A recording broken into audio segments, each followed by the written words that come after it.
হরে কৃষ্ণ। প্রিয় কৃষ্ণ ভক্তবৃন্দ, আশা করি ঈশ্বরের কৃপায় আপনারা সকলেই ভালো আছেন। আজও আমি আপনাদের মাঝে উপস্থিত হয়েছি আরও নতুন একটি শিক্ষণীয় কাহিনী আপনাদের শ্রবণ করানোর উদ্দেশ্যে। তো আসুন শ্রবণ করা যাক। রাধে রাধে। একটু মন দিয়ে শ্রবণ করবেন। একটি শিশু ঈশ্বরকে জিজ্ঞাসা করল, সবাই বলছে যে আপনি নাকি আমাকে আগামীকাল পৃথিবীতে পাঠাচ্ছেন, কিন্তু আমি এত ছোট এবং অসহায় হয়ে কিভাবে বাঁচব? ঈশ্বর তখন বললেন, তোমার দেবদূত তোমার জন্য অপেক্ষা করবে এবং তোমার যত্ন নেবে। তখন শিশুটি আবার জিজ্ঞাসা করল, তবে আমাকে বলুন, এখানে স্বর্গে আমি এত খুশি আছি, সারাক্ষণ গান হাসি কত আনন্দই না করছি, এগুলো থেকে আমাকে বঞ্চিত কেন করছেন আপনি? ঈশ্বর বললেন, তোমার দেবদূত তোমার জন্য গান করবে এবং তোমাকে হাসাবে, তোমাকে অনেক আনন্দ দেবে। বাচ্চাটি বলল, কিন্তু ভাষা না জানলে সবাই আমার সাথে কথা বলবে কিভাবে?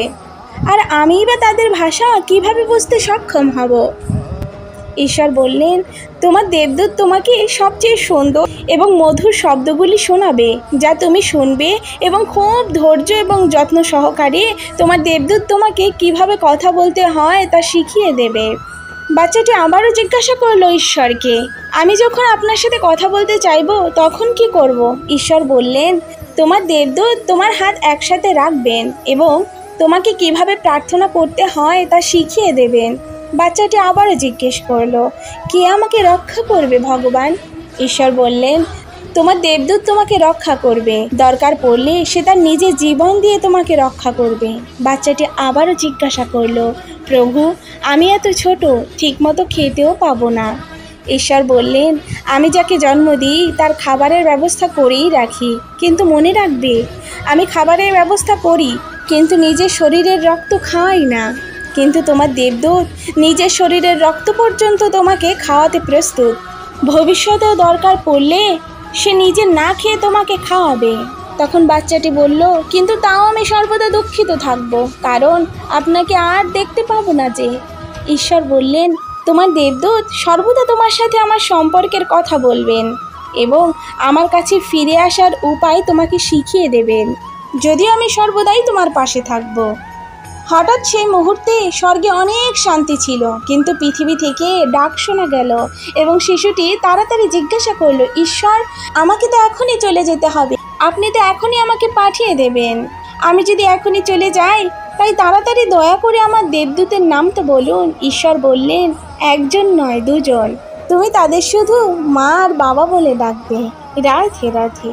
মা বাবা সন্তানের জন্য যে কি করতে পারে সেটা আর বলার কিছু থাকে না, তাই মা বাবাকে সর্বদা সম্মান করবেন। দয়া করে তাদের বৃদ্ধাশ্রমে পাঠাবেন না। একবার ভেবে দেখবেন তারা আপনার জন্য কত কী না করেছে। ছোটবেলা আপনাকে খাইয়ে দেওয়া থেকে শুরু করে আপনার যাবতীয় সব কাজ তারা করে দিয়েছে। আপনার পরিষ্কার পরিচ্ছন্নটাও সেই মা বাবাই করেছে। বৃদ্ধ মানুষ তো বাচ্চা সুলভ আচরণ করবেই, তাই বলে কি তাকে বৃদ্ধাশ্রমে পাঠিয়ে দেবেন? আপনাকে যে এত ভালোবাসা দিতে পারে, তাকে কি একটু ভালোবাসা দেওয়া যায় না? ভেবে দেখবেন। তাই দয়া করে আর কোনো পূজনীয় মা বাবাকে বৃদ্ধাশ্রমে পাঠাবেন না। একটু আগলে রাখুন, একটু যত্ন করুন, দেখবেন ভগবান আপনার পাশে সর্বদা থাকবে। রাধে রাধে। এই ছোট্ট কাহিনীটি আপনাদের কেমন লাগলো অবশ্যই কমেন্ট করে জানাবেন এবং এরকম আরও নিত্য নতুন কাহিনী শ্রবণ করার উদ্দেশ্যে আমাদের এই চ্যানেলটিকে সাবস্ক্রাইব করে আমাদের পাশে থাকবেন। তো আজ এই পর্যন্ত, আবারও দেখা হবে নতুন কোনো ভিডিওতে। ততক্ষণ পর্যন্ত ভালো থাকবেন, সুস্থ থাকবেন। রাধে রাধে।